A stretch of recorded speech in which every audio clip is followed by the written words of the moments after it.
Hello everyone, welcome to Star IQ. Star IQ के video platform पे आप सभी का बहुत बहुत स्वागत है।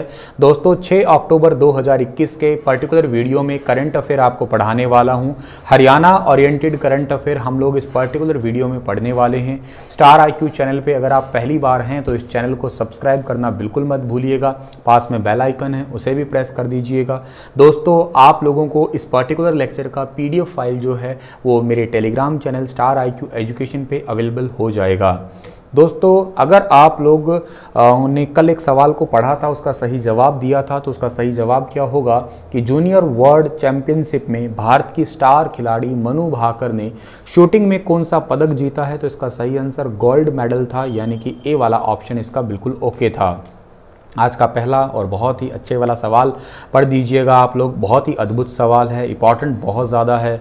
नीति आयोग के सतत विकास लक्ष्य सूचकांक 2020-21 में कौन सा राज्य सबसे तेजी से तरक्की करने वाले राज्यों में अग्रणी रहा है। इस राज्य का नाम अपन हरियाणा राज्य का ही होगा, यानी कि ए वाला ऑप्शन जो है ना वो बिल्कुल ठीक रहेगा। अब आप कहोगे सर ये SDG रैंकिंग तो पहले भी आ चुकी थी, लेकिन 5 अक्टूबर 2021 को एक रिसेंटली बैठक आयोजित की गई थी, ठीक है ना। इसी बैठक के अंदर पता लगा कि हरियाणा SDG सूचकांक 2021 में नंबर और मतलब पहले नंबर पर रहा था, तेजी से ग्रो करने वाला। एक्चुअली ये जो बैठक थी ये हरियाणा प्रोविजनल SDG जिला सूचकांक थी, ठीक है ना। तो मतलब इसके लिए लिस्ट जारी उस टाइम पे घोषणा थी। अब यूं कहिएगा कि अलग अलग डिस्ट्रिक्ट की लिस्ट जारी की गई थी, तब डिस्ट्रिक्ट और स्टेट्स की लिस्ट अलग अलग थी। उसमें हरियाणा राज्य ने 10 पॉइंट आगे गया है पिछले साल के मुकाबले। मतलब पिछले साल सरकार ने बताया कि 57 मार्क्स थे, इस बार हरियाणा के 67 मार्क्स आए। इवन ये क्वेश्चन आपके पेपर में आ भी चुका है, तो काफ़ी इंपॉर्टेंट है, याद रख लेना है आपको, ठीक है ना। तो अभी रिसेंट 5 अक्टूबर को हरियाणा प्रोविजनल SDG जिला सूचकांक 2021 जारी किए गए और इसमें जो है ना हरियाणा राज्य तेजी से ग्रो करता हुआ राज्य है, ठीक है। अच्छा, एक बात और इम्पॉर्टेंट है कि हरियाणा राज्य सड़क कनेक्टिविटी, इंटरनेट डेंसिटी और घरों में गैस कनेक्शन ये 100% अवेल जो है ना कर चुका है, याद रखिएगा। और आगे आने वाले टाइम तक हरियाणा जो है ना पहले नंबर पे आ जाएगा। वैसे ओवरऑल पूरे भारत में जो है ना हरियाणा का रैंक है 14th नंबर है। नंबर 1 पे रैंक किसका है? केरल का है। लास्ट में बिहार का रैंक है, ये बात भी आप लोग याद रखिएगा। SDG रैंक आई है नीति आयोग की। नीति का फुल फॉर्म है national institution for transforming India. नीति का हेडक्वार्टर न्यू दिल्ली के अंदर है। नीति की स्थापना 1 जनवरी 2015 को हुई थी। नीति आयोग को आप लोग जो है थिंक टैंक भी कहते हैं। नीति आयोग का प्रिंसिपल बॉटम टू टॉप है। नीति आयोग के उपाध्यक्ष राजीव कुमार है और CEO का नाम अमिताभ कांत है। चलिए जी आगे जाते हैं। अगला क्वेश्चन है कि हरियाणा सरकार कोल्ड स्टोरेज पर कितना % तक अनुदान दे रही है। हरियाणा सरकार कोल्ड स्टोरेज पर 35% का अनुदान दे रही है, ठीक है ना। कोल्ड स्टोरेज पे तो 35% का है और प्राइमरी मोबाइल मिनिमल प्रोसेसिंग पर 40% का। और ये जो है ना अनुदान लिया जा सकता है मेरी फसल मेरा ब्यौरा या खुशहाल बागवानी को आगे ले जाने के लिए। कोल्ड स्टोरेज तो आपको पता ही है, जहाँ पे एक प्रॉपर टेम्परेचर के अंदर किसी भी आपके खाने वाली सब्जी है, फल है, इनको रखा जा सके, ठीक है ना। और जो आपके primary mobile minimal processing unit है, इधर से उधर ले जाने वाली प्रोसेसिंग यूनिट है मोबाइल वाली, ठीक है ना।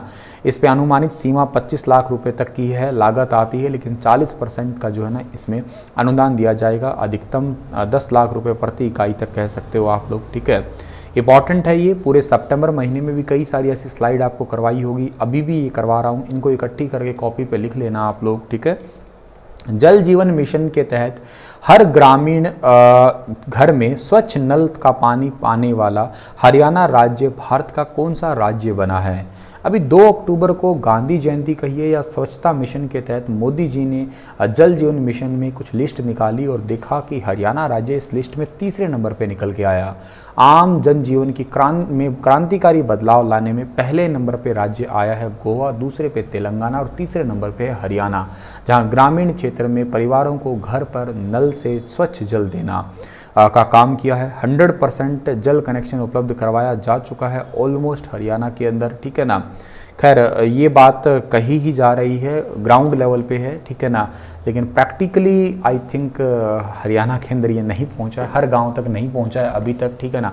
गांव के तरफ पहुंच गया तो गांव से रिलेटेड कुछ खेत भी जुड़े होते हैं, तो कुछ वहाँ पे है अभी भी, बट नियर अबाउट कहिएगा आप लोग बहुत हद तक क्लोज है इसमें। तो पहले पे गोवा है, दूसरा पे तेलंगाना, आप लोग याद रख लीजिएगा। 2022 तक का तो लक्ष्य है हरियाणा का, और 2024 तक का लक्ष्य है भारत सरकार का कि हर घरों तक जो है ना ये पहुंच जाए। और इसे एक्चुअली जो है ना प्रधानमंत्री मोदी जी ने जल जीवन मिशन को 15 अगस्त 2019 को लाल किले से स्टार्ट किया था।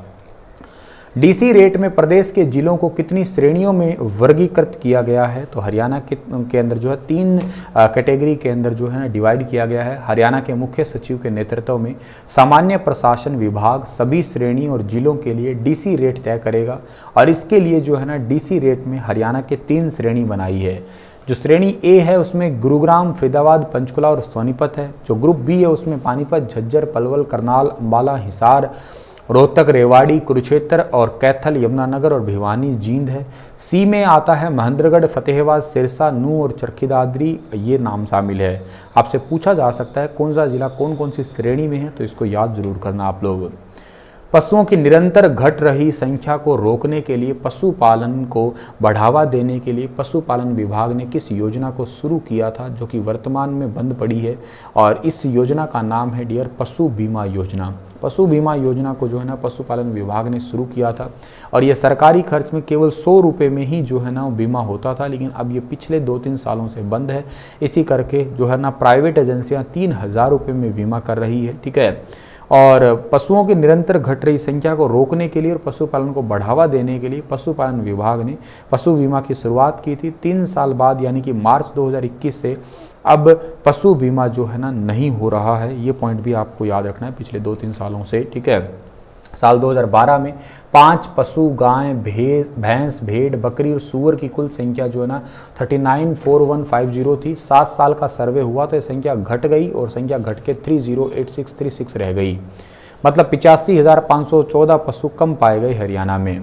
पशुओं की निरंतर संख्या घटने के लिए ही इस योजना को स्टार्ट किया था मार्च 2021 के बाद तक। अब तो ये एक्टिव ही नहीं है। अब 3000 रुपये लगते हैं कि अगर प्राइवेट तरीके से बीमा करवाया जाए तो।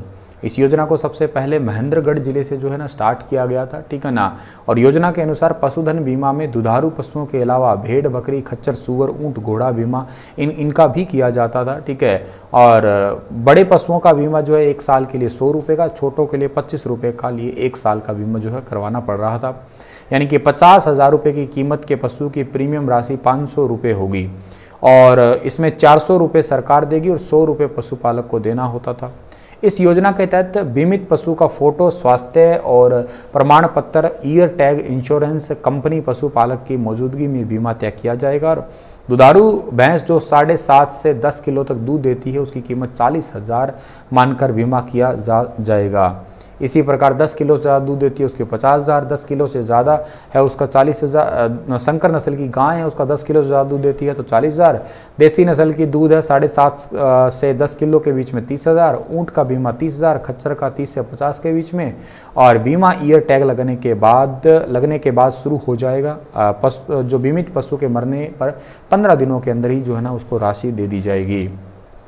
इसी के साथ ये लेक्चर तो समाप्त हो रहा है। तो हरियाणा सरकार ने किसे मुख्यमंत्री का विशेष कार्य अधिकारी बनाया, ये बताना आप लोग मुझे। कल फिर हाजिर होऊंगा लेटेस्ट अपडेट के साथ। तब तक अपना ख्याल रखिएगा।